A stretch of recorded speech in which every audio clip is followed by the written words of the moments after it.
بسم اللہ الرحمن الرحیم نحمده ونصلی علی رسولہ الکریم اما بعد فاعوذ باللہ من الشیطان الرجیم بسم اللہ الرحمن الرحیم الف لام میم ذالک الکتاب لا ریب فیہ ھدی للمتقین وقال اللہ تبارک وتعالی فی مقام آخر اقرأ بسم ربک الذی خلق خلق الانسان من علق اقرأ وربک الاکرم الذی علم بالقلم علم الانسان ما لم يعلم صدق اللہ العظیم قال رسول اللہ صلی اللہ علیہ وسلم خیرکم من تعلم القرآن وعلمہ وقال رسول اللہ صلی اللہ علیہ وسلم خیر الناس من ينفع الناس او کما قال علیہ الصلاۃ والسلام۔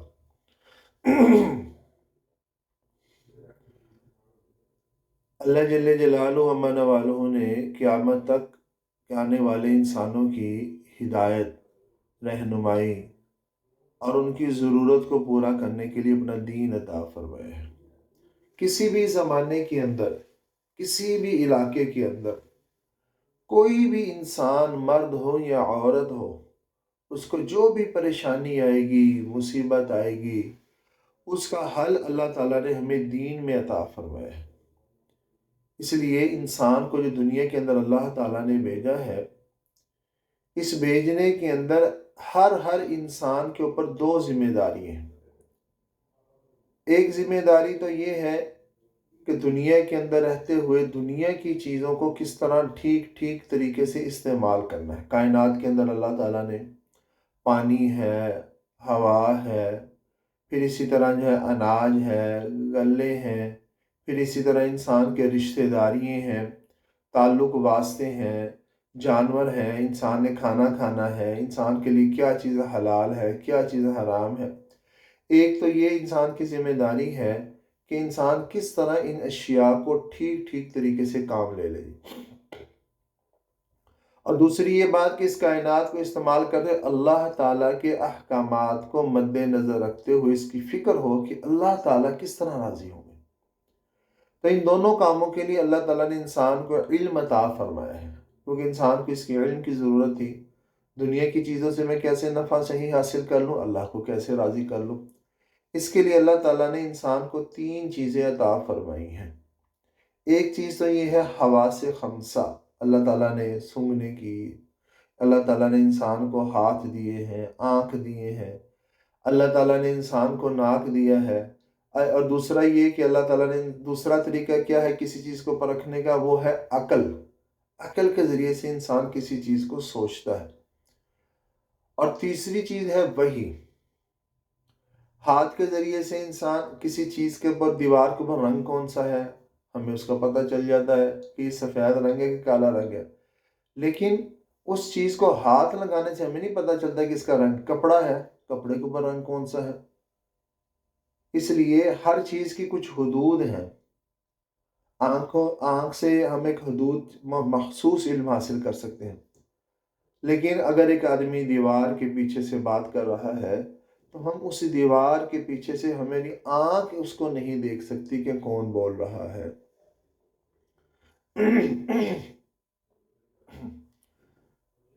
تو اس لیے وہاں پہ کام کیا کرے گی، انسان کی عقل مددگار ہوگی۔ آنکھ تو بند ہو جائے گی، لیکن صرف عقل کی مدد سے انسان ہے اس کو پہچانے گا کہ میرے دیوار کے پیچھے سے کون بول رہا ہے۔ اور تیسری چیز کیا ہے؟ تیسری چیز یہ کہ یہ چیز حلال ہے کہ حرام ہے، یہ رشتہ میرے لیے جائز ہے کہ ناجائز ہے، یہ پیسہ میرے لیے حلال ہے کہ سود ہے۔ ان چیزوں کے علم حاصل کرنے کے لیے انسان کو وحی کی ضرورت پیش آتی ہے، کیونکہ انسان اپنی عقل کے ذریعے سے اس چیز کو نہیں پرکھ سکتا کہ یہ چیز میرے لیے جائز ہے کہ ناجائز ہے، حلال ہے کہ حرام ہے۔ بہت سی ایسی چیزیں جو انسان اپنے لیے فائدے کی سمجھتا ہے، لیکن بعد میں پتہ چلا یہ تو بڑی نقصان کی چیز ہے۔ اللہ جل جلالہ منوالہ نے امت پہ احسان فرمایا، انسانیت پہ رحم فرمایا کہ انسان کو اپنی تگ و دو کرنے کی بجائے براہ راست اپنا علم عطا فرمایا، اس کے لیے اللہ نے واسطہ جو بنایا وہ وحی کو واسطہ بنایا۔ اس لیے آج کے ہم اپنے درس کے اندر قرآن پاک کا ترجمہ اور مفہوم تو انشاءاللہ ہم اگلے درس میں کریں گے، لیکن اس درس کے اندر ہم اس چیز کو بات کریں گے کہ قرآن پاک کے نزول اور وحی کے اعتبار سے اس کی بنیادی چیزیں کیا تھیں۔ پہلی بات تو یہ ہو گئی کہ وحی کی ضرورت کیوں ہے۔ وحی کی ضرورت اس لیے تھی کہ انسان اپنی عقل کے ذریعے سے ہر چیز کے نفع نقصان کو نہیں پہچان سکتا، دنیا کے نفع کو بھی نہیں پہچان سکتا، اللہ کس طرح راضی ہوں گے، کس وقت نماز پڑھنی ہے، کس وقت روزہ رکھنا ہے، کس وقت میں نے زکوٰۃ دینی ہے،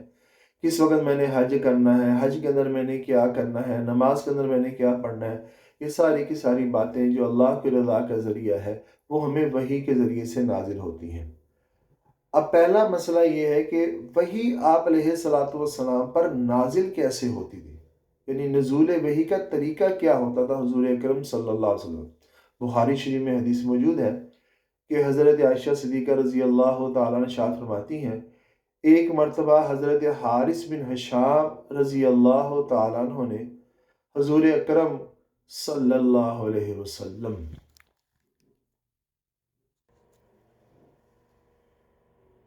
وحی کے بارے میں بات چل رہی تھی کہ حضور اکرم صلی اللہ علیہ وسلم پر نزول وحی کے طریقے کیا تھے، آپ علیہ السلام پر وحی کیسے نازل ہوتی تھی۔ تو حضرت عائشہ صدیقہ رضی اللہ تعالیٰ شاہ فرماتی ہیں کہ ایک مرتبہ حضرت حارث بن حشام رضی اللہ تعالیٰ عنہ نے حضور اکرم صلی اللہ علیہ وسلم سے پوچھا کہ آپ صلی اللہ علیہ وسلم پر وحی کس طرح نازل ہوتی تھی۔ تو حضور صلی اللہ علیہ وسلم نے فرمایا، کبھی تو مجھے ایسے لگتا جیسے گھنٹی کسی آواز سنائی دیتی تھی، اور یہ وحی کی صورت میرے لیے سب سے زیادہ سخت ہوتی تھی۔ پھر جب یہ سلسلہ ختم ہوتا تو جو کچھ اس آواز نے کہا ہوتا وہ مجھے یاد ہو جاتا تھا۔ تو وحی کا ایک طریقہ تو یہ ہوتا تھا کہ حضور اکرم صلی اللہ علیہ وسلم کو گھنٹی کی آواز سنائی دیتی تھی۔ حضرت عمر رضی اللہ تعالیٰ شاہ فرماتے ہیں کہ آپ علیہ السلام پر جب وحی نازل ہوتی تھی تو ہمیں یوں لگتا تھا کہ جیسے کوئی مکھیوں کی بن بناہٹ سی ہوتی تھی، وہ کیفیت اور وہ آواز ہمیں سنائی دینی شروع ہو جاتی تھی۔ اور پھر ہم یہ جب جس وقت وہ سلسلہ آپ پر ختم ہو جاتا تو آپ علیہ السلام سے وہ آواز جو ہے وہ ختم ہو جاتی تھی۔ تو یہ جو آواز کی ہلکی ہلکی جو بن بناہٹ ہوتی تھی یہ وہی تھی۔ تو آپ صلی اللہ علیہ وسلم کے قریب ایسی جو ہے پسینہ آنا شروع ہو جاتا اور حضور اکرم صلی اللہ علیہ وسلم پر ایک بوجھ کسی کیفیت ہو جاتی تھی۔ تو ایک وحی کی تو یہ شکل ہوتی تھی۔ وحی کی دوسری شکل یہ تھی کہ فرشتہ کسی انسانی شکل میں آپ صلی اللہ علیہ وسلم کے پاس آ کر اللہ تعالیٰ کا پیغام پہنچا دیتا تھا۔ ایسے موقع پر عموماً حضرت جبرائیل امین مشہور صحابی حضرت دحیہ کلبی رضی اللہ تعالیٰ عنہ کی صورت میں تشریف لاتے تھے۔ وحی کی دوسری صورت یہ تھی کہ فرشتہ کسی انسانی شکل میں آپ صلی اللہ علیہ وسلم کے پاس تشریف لاتے اور اللہ جل جلالہ من والوں کا جو پیغام تھا وہ پیغام آپ کو سنا دیتے تھے۔ اور حضرت جبرائیل امین علیہ السلام عام طور پر حضرت مشہور صحابی حضرت دحیہ کلبی رضی اللہ تعالیٰ عنہ کی صورت میں تشریف لایا کرتے تھے۔ البتہ بعض اوقات ایسا بھی ہوتا کہ کسی اور صحابی کی شکل میں انسانی شکل میں تشریف لاتے اور آپ علیہ السلام کو یہ آیت مبارکہ بتا کر وہ واپس چلے جاتے۔ تو دوسری شکل وحی کی یہ ہوتی تھی۔ وحی کی تیسری شکل یہ ہوتی تھی کہ حضرت جبرائیل علیہ السلام کسی انسانی شکل کو اختیار کیے بغیر اپنی اصلی حالت میں حضور صلی اللہ علیہ وسلم کے پاس تشریف لے آتے تھے۔ لیکن یہ آپ علیہ السلام کے ساتھ پوری زندگی کے اندر صرف 3 مرتبہ ہوا ہے۔ ایک مرتبہ تو اس وقت جب آپ صلی اللہ علیہ وسلم خود حضرت جبرائیل علیہ السلام کو یہ کہا کہ آپ اپنی اصلی شکل مجھے دکھاؤ، تو آپ علیہ السلام کو حضرت جبرائیل نے اپنی اصلی شکل دکھائی۔ دوسری مرتبہ جب آپ علیہ السلام معراج پر تشریف لے گئے، اور تیسری جب آپ علیہ السلام کا بالکل ابتدائی وحی کا زمانہ تھا، نبوت کی ابتدا تھی، حضور صلی اللہ علیہ وسلم مکہ مکرمہ میں اجیاد مقام پر تشریف لے جا رہے تھے، تو آپ نے ایک پہاڑ کے اوپر حضرت جبرائیل علیہ السلام کو اپنی اصلی حالت کے اندر دیکھا جی۔ تو یہ تیسری شکل تھی کہ حضرت جبرائیل علیہ الصلوۃ والسلام وہی جو ہے اصل شکل کے اندر جناب لے کے آتے تھے۔ چوتھی شکل یہ ہوتی تھی کہ براہ راست یا بلا واسطہ اللہ تعالیٰ سے ہم کلام ہوتے تھے۔ اس میں اللہ کے جو ہے جس طرح معراج کے موقع پہ آپ علیہ الصلوۃ والسلام سے اللہ تعالیٰ براہ راست ہم کلام ہوئے ہیں۔ اور پانچویں وحی کی شکل یہ ہوتی تھی کہ حضرت جبرائیل علیہ السلام کسی بھی صورت میں سامنے آئے بغیر آپ صلی اللہ علیہ وسلم کے قلب مبارک میں کوئی بات القاء فرما دیتے تھے، اور وہ پھر آپ علیہ السلام کو یاد ہو جاتی تھی۔ تو یہ 5 شکلیں ہوتی تھیں وحی کی، بعض زمانے کے اندر کس طرح ہوتی تھی اور بعض وقت کے اندر یہ کس طرح ہوتی تھی۔ اور اگلی بحث یہ ہے کہ حضور قرآن پاک کے اندر جو آیات ہیں، جو صورتیں ہیں، یہ ہم نے دیکھا ہوگا 2 طرح کی ہوتی ہیں، کچھ مکی ہوتی ہیں، کچھ مدنی ہوتی ہیں۔ مکی اور مدنی کا مفہوم کا مطلب کیا ہے؟ حضور اکرم صلی اللہ علیہ وسلم مدینہ منورہ ہجرت فرمانے سے پہلے جو صورتیں اور جو آیات نازل ہوئی ہیں ان کو مکی صورت کہا جائے گا، اور جو صورتیں ہجرت کرنے کے بعد نازل ہوئی ہیں وہ مدنی صورتیں کہلائیں گی۔ بعض لوگوں نے یہ کہا کہ نہیں، جو مکہ میں نازل ہوئی ہیں وہ مکی ہیں، جو مدینہ میں نازل ہوئی ہیں وہ مدنی ہیں۔ حالانکہ یہ بات درست نہیں ہے، اس لیے کہ بعض صورتیں ایسی بھی ہیں جو آپ علیہ الصلوۃ والسلام سے مکہ اور مدینہ کے علاوہ دوسرے شہروں میں، مثلا عرفات میں، مینا میں یا معراج کے موقع پہ نازل ہوئی ہیں، تو پھر ان صورتوں کو ہم کیا کہیں گے؟ اس لیے صحیح بات یہ نہیں ہے، بلکہ صحیح جو مفسرین کے نزدیک جو اصل بات ہے کہ مکی صورت وہ کہلائے گی جو کہ ہجرت سے پہلے نازل ہوئی، اور جو ہجرت کے بعد نازل ہوئی ہے وہ مدنی صورت ہے۔ چاہے آپ علیہ السلام حجۃ الوداع کے موقع پہ آپ تھے مکہ مکرمہ میں، لیکن اس کے باوجود بھی اس صورت کو مدنی صورت ہی کہا جاتا ہے، اس لیے کہ وہ ہجرت کے بعد نازل ہوئی ہے۔ لہذا علماء نے اپنی تقدو کے موافق ان دونوں صورتوں کے اندر تھوڑا سا فرق اور ایک قاعدہ کلیہ ذکر فرمایا ہے۔ ایک قاعدہ تو انہوں نے یہ ذکر فرمایا کہ ہر وہ صورت جس میں لفظ کلا آیا ہے وہ مکی ہے۔ ہر وہ صورت جس کے اندر کلا کا لفظ آیا ہے وہ مکی ہے، اور یہ لفظ 15 صورتوں میں 33 مرتبہ استعمال ہوا ہے، اور یہ ساری کی ساری آیتیں قرآن کریم کے آخری نصف کے اندر ہیں۔ چنانچہ حجاج بن یوسف کا بڑا ایک دلچسپ واقعہ آتا ہے۔ ایک مرتبہ جو ہے اس نے کسی دیندار عورت کو پکڑا اور کہا کہ میں تجھے مار دوں گا اور ختم کر دوں گا، تجھے قتل کر دوں گا، سولی پر چڑھا دوں گا۔ تو وہ عورت کہنے لگی، حجاج میں اللہ سے پناہ مانگ اور اللہ سے ڈر، ورنہ اللہ تعالیٰ تمہیں اس طرح ختم کر دے گا جس طرح کہ اللہ نے پہلے 15 پاروں کے اندر سے کلا کو ختم کر دیا۔ وہ ایک دم ڈر گیا کہ اس عورت کو اتنا قرآن یاد ہے، اور اس نے عورت سے کہا کہ کیا، اس مائی سے کہنے لگا کیا پہلے 15 پاروں کے اندر کلا نہیں؟ نے کہا ہرگز نہیں ہے۔ اس نے کہا اگر اماں پہلے پاروں کے اندر کلا کا لفظ ہوا تو میں تجھے گردن اڑا دوں گا۔ اس نے قرآن پڑھنا شروع کیا، قرآن کا حافظ تھا، قرآن پڑھنا شروع کیا تو پہلے 15 پاروں کے اندر کہیں پر بھی کلا کا لفظ نہیں ہے۔ بہرحال یہ ایک بیسک بات آ گئی، ہر وہ صورت جس میں لفظ کلا آیا ہے وہ مکی صورت ہوگی۔ دوسرا فرق یہ ہے، ہر وہ صورت جس میں کوئی سجدے کی آیت ہوئے وہ مکی صورت ہوگی۔ مدنی صورت کے اندر کوئی سجدے کی آیت نہیں ہے۔ تیسرا فرق یہ ہے کہ سورہ بقرہ کے سوا ہر وہ صورت جس میں حضرت آدم علیہ السلام اور ابلیس کا واقعہ مذکور ہے وہ مکی صورت ہے۔ چوتھا فرق یہ ہے کہ ہر وہ صورت جس میں جہاد کی اجازت ہے یا اس کے احکامات مذکور ہیں وہ مدنی صورت کہلائے گی، اس لیے کہ جہاد کا جو حکم ہے وہ مدینہ منورہ میں آیا ہے۔ اور دوسرا فرق مدنی صورت کا پہچان یہ ہے کہ ہر وہ آیت جس میں منافقین کا ذکر ہے، منافقین کا، وہ مدنی صورت ہے۔ اور یہ تو ہو گیا عنوانات کے اعتبار سے فرق، اور دوسرے اعتبار سے فرق یہ کہ مکی صورتوں کے اندر عموماً یا ایھا الناس ذکر کیا گیا ہے، لوگوں کو خطاب کیا گیا ہے، اور مدنی صورتوں کے اندر اللہ یا ایھا الذین آمنوا، اے ایمان والو، اس چیز کو ذکر کیا گیا ہے۔ مکی آیتیں اور صورتیں عموماً چھوٹی چھوٹی ہیں اور مختصر ہیں، اور مدنی آیات اور صورتیں جو ہے کچھ طویل ہیں اور مفصل ہیں، آیتیں بھی کچھ لمبی ہیں، صورتیں بھی کچھ لمبی ہیں۔ تیسرا ان دونوں کے اندر فرق اس طور پر ہے کہ مکی صورتیں زیادہ تر توحید، رسالت، آخرت، حشر، قیامت کے بعد اٹھنے جانے کو ذکر کیا گیا ہے، اور حضور اکرم صلی اللہ علیہ وسلم کو صبر اور تسلی کی تلقین کی گئی، پچھلی امتوں کے واقعات پر مشتمل ہے، اور ان کے اندر احکامات اور قوانین بہت کم ہیں۔ اس کے بالمقابل جو مدنی صورتیں ہیں اس کے اندر خاندان کو، احکامات کو، سود کے بارے میں، قوانین کے بارے میں، حدود کے بارے میں، گواہی کے بارے میں،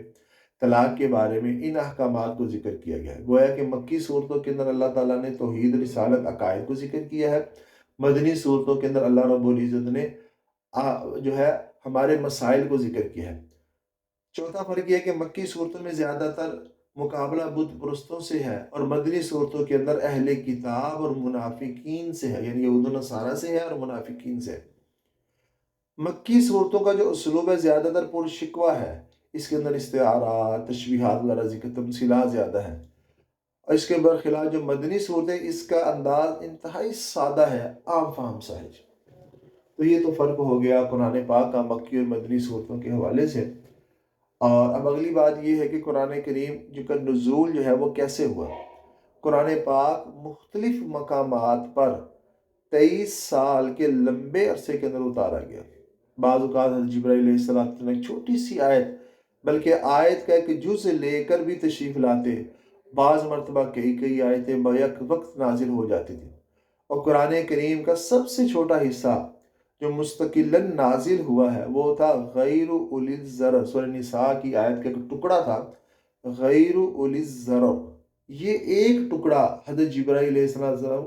خصوصی طور پر لے کے نازل ہوئے، اور اس کے ساتھ کوئی اور آیت نہیں تھی۔ اور سب سے لمبی جو آیت نازل ہوئی ہے، سورہ جو نازل ہوئی ہے یکمشت، وہ ہے حضرت جو سورہ انعام ہے، جو ایک ہی مرتبہ میں نازل ہوئی۔ چنانچہ یہ بار بار تھوڑا تھوڑا کر کے جو نازل ہوا، اللہ تعالیٰ نے قرآن پاک میں فرمایا وَقَالَ الَّذِينَ كَفَرُوا لَوْلَا نُزِّلَ عَلَيْهِ الْقُرْآنُ جُمْلَةً وَاحِدَةً۔ اللہ فرما رہے ہیں، وہ کہتے ہیں کافر لوگ، کیوں نہیں یہ نازل کر دیا جاتا ہمارے اوپر یکمشت اکٹھا یہ قرآن پاک؟ کہ اللہ تعالیٰ فرماتے ہیں اگر یہ قرآن پاک یکمشت نازل ہوتا تو تم لوگ اس کا انکار کر دیتے۔ چنانچہ حضور اکرم صلی اللہ علیہ وسلم پر اللہ تعالیٰ نے یکمشت قرآن کو نازل نہیں کیا، بلکہ حکمت یہ تھی کیونکہ حضور اکرم صلی اللہ علیہ وسلم امی تھے، لکھنا پڑھنا نہیں جانتے تھے، اس لیے اگر سارے قرآن کو ایک مرتبہ نازل کر دیتے تو ہو سکتا آپ کو شک و شبہ پیدا ہو جاتا۔ اور دوسرا اس میں حکمت یہ تھی کہ قرآن پاک کو ایک دفعہ نازل نہیں کیا تو اس لیے کہ اگر یکمشت نازل فرما دیتے تو احکامات کی پابندی کرنا مشکل ہو جاتا، اور اسی طرح حضور اکرم صلی اللہ علیہ وسلم کو اپنی قوم کی طرف سے ہر روز نئی اذیتیں برداشت کرنی پڑتی تھیں۔ چنانچہ حضرت جبرائیل علیہ السلام جو قرآن پاک نازل لے کے آتے، آپ کو تسلی دیتے، آپ کو پھر اس سے حوصلہ ہوتا۔ اور چوتھا فائدہ اس میں یہ ہے کہ قرآن کریم کا ایک حصہ یہ بھی ہے جو لوگوں کے سوالوں کا جواب ہے۔ یہ گویا کہ اللہ کی کتاب بھی ہے،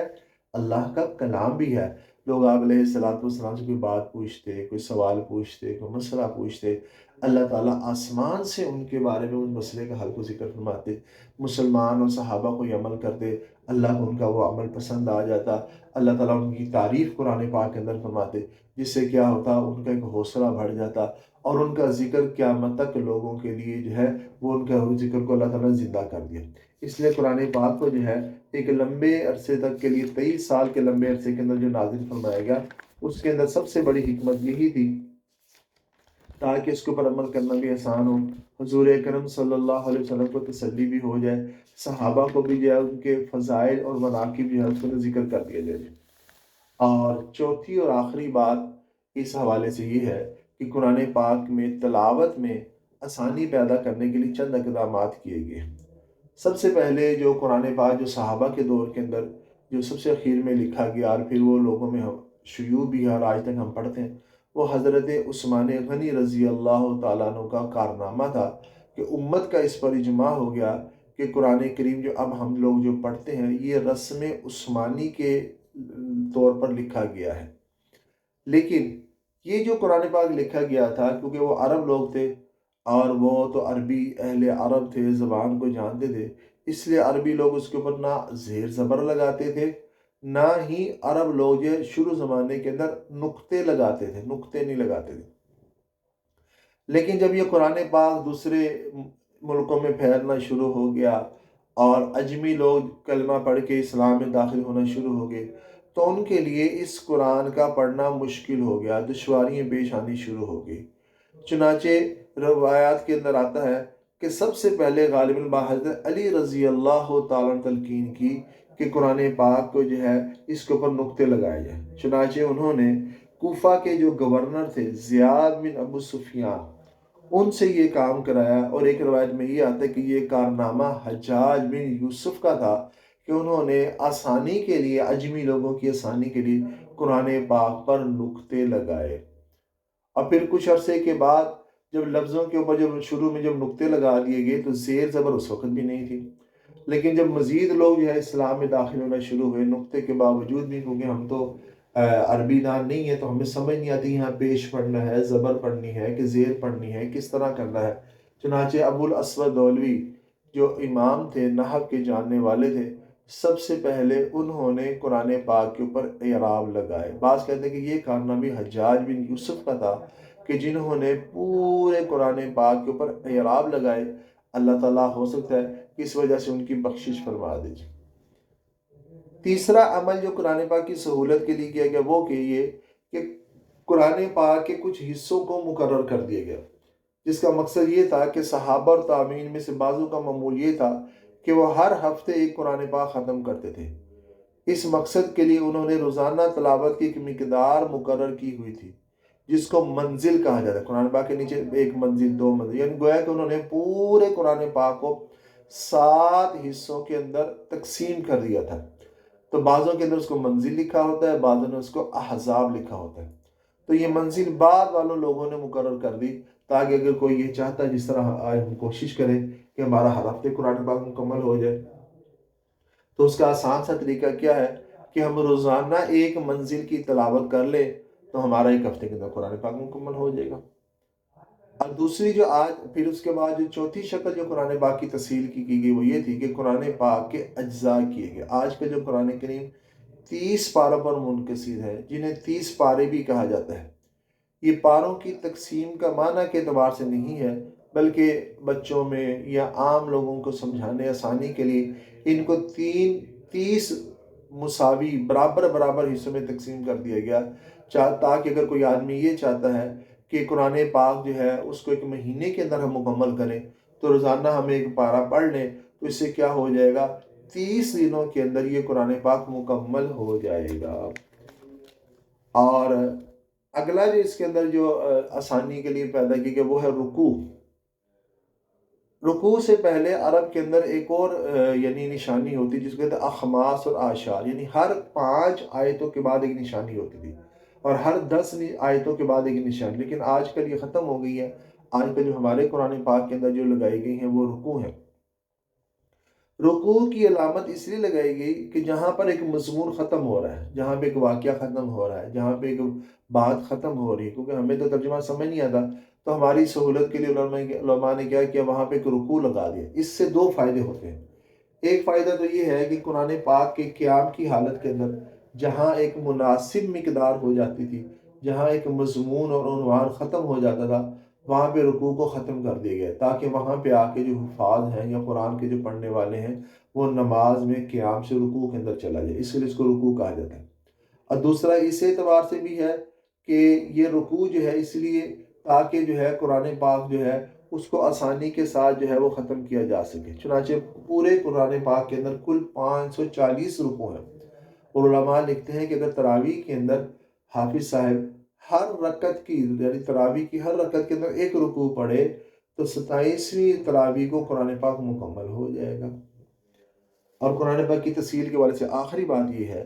کہ اس کے اوپر کچھ آیتوں کے اوپر کچھ آپ نے دیکھا ہوگا رموز لگے ہوتے ہیں، جن کو کہتے ہیں اوقاف، کسی پہ طا لگا ہوتا ہے، کسی پہ جیم لگا ہوتا ہے، کسی پہ لا لگا ہوتا ہے، کسی کے ساتھ معا لگا ہوتا ہے۔ ان کا ایک اپنا خاص مقصد ہے۔ بعض قرآن پاک کے شروع کے اندر ان کی رموز کی تفصیل کو لکھا بھی گیا ہے، جس کا مقصد یہ ہے کہ یہاں پہ آپ نے ٹھہرنا ہے کہ نہیں ٹھہرنا، یہاں پہ بات پوری ہو رہی ہے کہ نہیں ہو رہی، اگر آپ ٹھہریں گے تو معنی میں خرابی آ جائے گی۔ یہ تقریباً 13 کے قریب مختلف رموز ہیں، لہذا یہ اس کا خلاصہ ہی ہر ایک کا اپنا مفہوم اور معنی ہے، لیکن میں صرف ایک کو بتا دیتا ہوں تاکہ آپ کو سمجھنا آسان ہو جائے۔ قرآن پاک کے اندر ایک رموز ہے جس کو لا کہا گیا، لا، جس کے معنی نہیں، لا کا معنی نہیں۔ اب باقی جتنے بھی رموز ہیں ان کے اندر کسی جگہ پہ ٹھہر جائیں یا نہ ٹھہریں تو کچھ نہ کچھ گزارا، اور اتنا نہیں کہ جس سے نماز فاسد ہو جائے، کچھ ہو جائے، لیکن اگر لا آیت کے اوپر نہیں بلکہ آیت کے درمیان میں ہو، لا کا استعمال دو طرح کا ہو، ایک تو ہے کہ آیت کے اوپر لکھا ہو، وہاں پہ تو کوئی حرج نہیں، اگر وہاں ویسے تو ٹھہرنا نہیں چاہیے، بہتر تو یہ ہے، لیکن اگر سانس ٹوٹ گیا ہے یا سانس کم ہو گیا اور ہم ٹھہر جائیں تو اس میں اتنی بڑی خرابی نہیں آتی، لیکن اگر یہ لا آیت کے درمیان میں ہو تو پھر یہاں پہ نہ ہی ٹھہرنا ہی بہتر ہے۔ اگر کسی وجہ سے یہاں پہ ٹھہرنا پڑ گیا تو پیچھے سے آیت کو ملانا ضروری ہے، ورنہ معنی بہت خراب ہو جائے گا۔ تو یہ قرآن پاک کے رموز اور اوقاف کا خلاصہ تھا کہ ہم قرآن پاک کے جو رموز جو آیات کے اوپر لکھیں گے ہیں ان کے اندر ہمیں کس ترتیب سے تلاوت کی جائے تاکہ ہمارے قرآن پاک کا مفہوم اور معنی شریک ہو جائے۔ اللہ تعالیٰ سے دعا ہے کہ اللہ تعالیٰ یہ جو ہم نے ابھی جو بنیادی طور پر جو تفسیر کے حوالے سے ابتدائی باتیں ذکر کی ہیں، اللہ تعالیٰ ہمیں اس میں عمل کی توفیق بھی عطا فرمائے، اس سے انشاءاللہ ہمارا قرآن پاک بھی سہل اور آسان ہوگا۔ اللہ تعالیٰ ہم سب کو عمل کرنے کی توفیق عطا فرمائے۔ دعا کریں۔